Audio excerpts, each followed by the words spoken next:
Now that it's not 2020, everybody has more optimism, right? Yeah. I was in the first Gulf War. Like, I was in Saudi Arabia and Kuwait as a Marine. Mm-hmm. I've been in Saudi Arabia and Kuwait as an architect, rebuilding and building culture. Like, That's it's wild. like, it's crazy. That's wild. I'm telling you right now, you. Market that unit mix, developers will lose their mind. Tell them Brett Taylor sent you. I guess, you're saying those pillars. Which pillar do you think outweighs the other? Right. That's a good question, and I think that's part of the feedback that we definitely gave back to DPD. I think there's some things that I would have wished I had the courage to do earlier or knew that they were the right route. The ability to think on a longer timeline is helpful. That took a long time for me to figure out. And then comes September when you have no work, you're like, shit, I should have spent more time on that proposal, shouldn't I have? Exactly. We are bringing a farm to the cities, help you procure the farm, source it, get it here, set it up. It is the thing that makes a community thrive, at least in my mind. I mean, we can say a bunch of things, but like food is so important. And coming from a very Italian family, I just know it's going to be like the heartbeat of that community. Making people understand the history of Brownsville.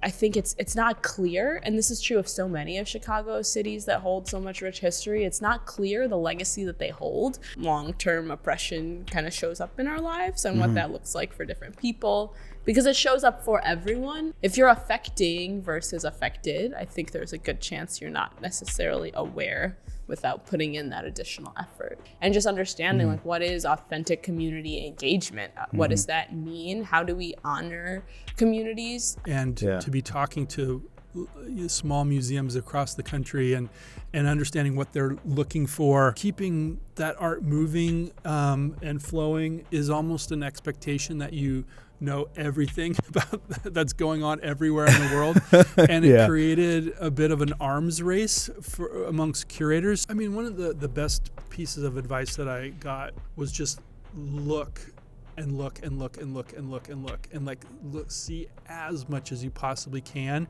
because like as you're logging that visual information, you're starting to shape your sensibility and kind of to know what is effective and really resonates and what doesn't. But one of the things that I think I see with when muralists transition to kind of the fine art realm is adapting to scale can be hard. Visual language and translating that onto a canvas can be difficult if it's not an 8-foot canvas. I think that as people progress within collecting and get a little bit more nuanced, they find that different things sort of touch them. Don't try to fill your house all at once. What you like this year is not necessarily what you're going to gravitate to a year from now. I want to be me. Yeah. And I guess it doesn't even present itself as to what does it mean until opening night when somebody says, what does that mean? Somebody asked, is this your first show? I said, no, but it's my first show in a long time. I showed the Detroit scene's blowing up. Yeah. I've already mentioned Escada, AKA Dark Lord Escada Gordon. My boy Shido Magneto, my homegirl Sydney Camp, she's amazing. You start to realize that the power to swing and try is your talent. And there was a lot of times I had really great ideas, but I didn't follow through with them to make a whole body. And from then I learned how to stretch money and how to be accessible, because I could work on a month on a painting, right?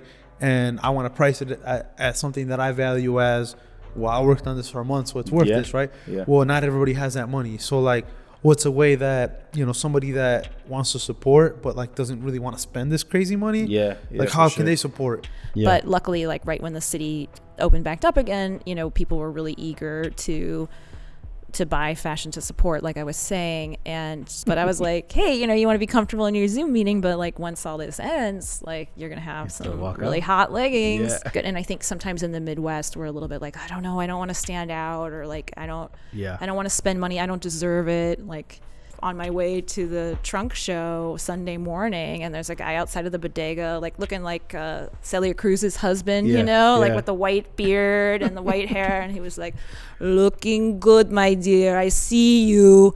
You know, it's really important to be shifting out of asking for free spec work. Yeah.